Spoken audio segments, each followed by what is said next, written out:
The political commentator Albie Amankona is here to go through the papers with me. Albie, good morning.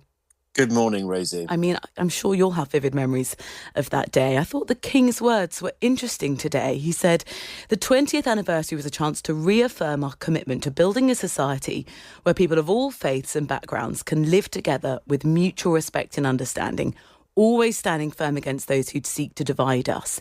It's a very sort of collaborative sort of call to arms from the King. It is a very collaborative call to arms from the King, and it's very much in the style of King Charles, and also just very much in the style of Charles more generally in his entire sort of career as a frontline royal. He's very much been a royal that has wanted to speak about different communities coming together. You'll remember he made a speech where he said he wanted to be the defender of all faiths, not just defender of the faith, of course, being the Church of England.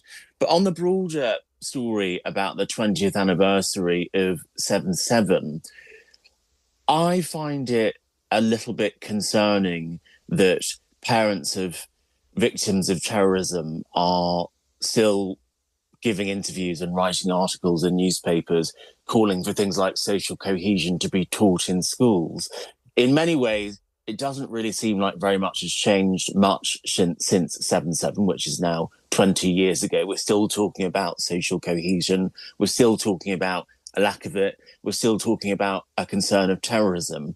And in many ways, it doesn't feel like very much has changed if people are still having to write articles like the article that we're seeing on the front page of The Times.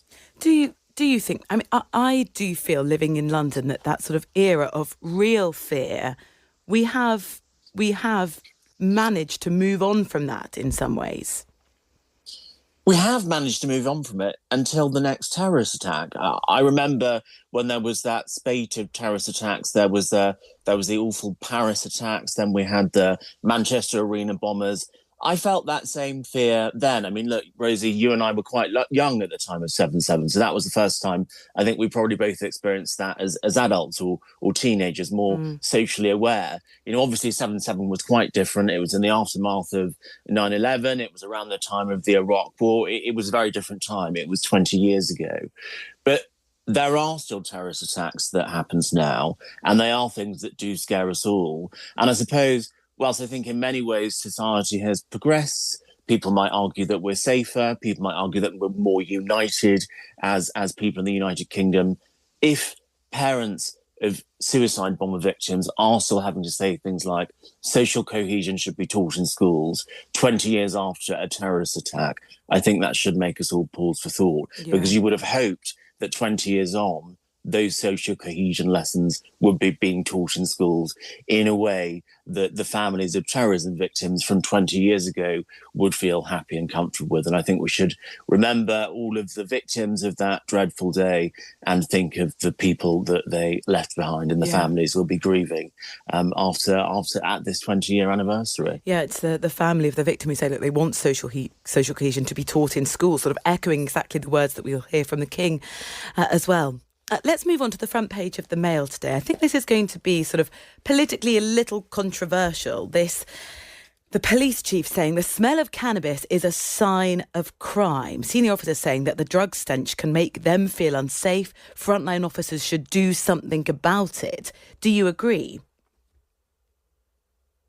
You can certainly make an argument that the smell of cannabis is a sign of the crime. Look, I am probably more liberal on drugs than this police officer, but I think even someone that was calling for a decriminalisation of cannabis would be doing so to be taking the criminal element out of it, because you acknowledge that there's a criminal element there.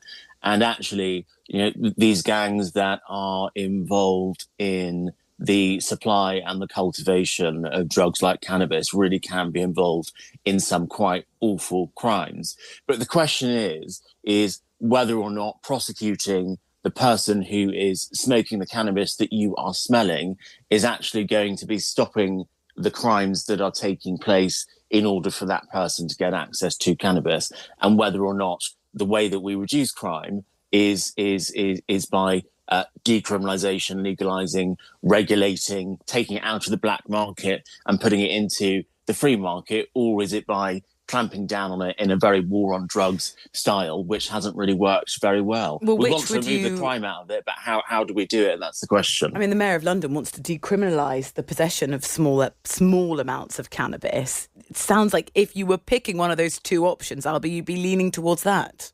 Look, my view is, and I'm on the record of saying this, I think we should be looking to certainly decriminalise at least cannabis. I think if we're talking about something else which has lasted for 20 years, which hasn't been particularly successful, it would be the war on drugs. I think something like 800,000 or 900,000 people use cannabis regularly in the United Kingdom. Now, that is not to say that there aren't some significant problems that arise as a result of drug use. People can get things like psychosis. They've been linked to some pretty awful crimes, one with a samurai sword in Hainault. But I think every crime that is committed by someone who is on drugs could also and is often committed by people that drink alcohol as well. And if your view is that we should not be, we should be making it harder for I guess people you to get can their hands on legally buy substances. alcohol, can't yes, you? you can legally buy alcohol, and it's linked to lots of crime. Think about how many partners of football fans get beaten as a result of their drunk partners coming home if their team has lost. So much crime is linked to alcohol. No one argues for more alcohol restrictions.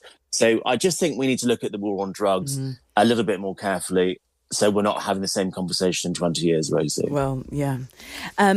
Another story for us to get our sort of teeth stuck into. I mean, what a turbulent week last week was for the government. And then you find out, well, could the left be fractured a little more with this new potential party?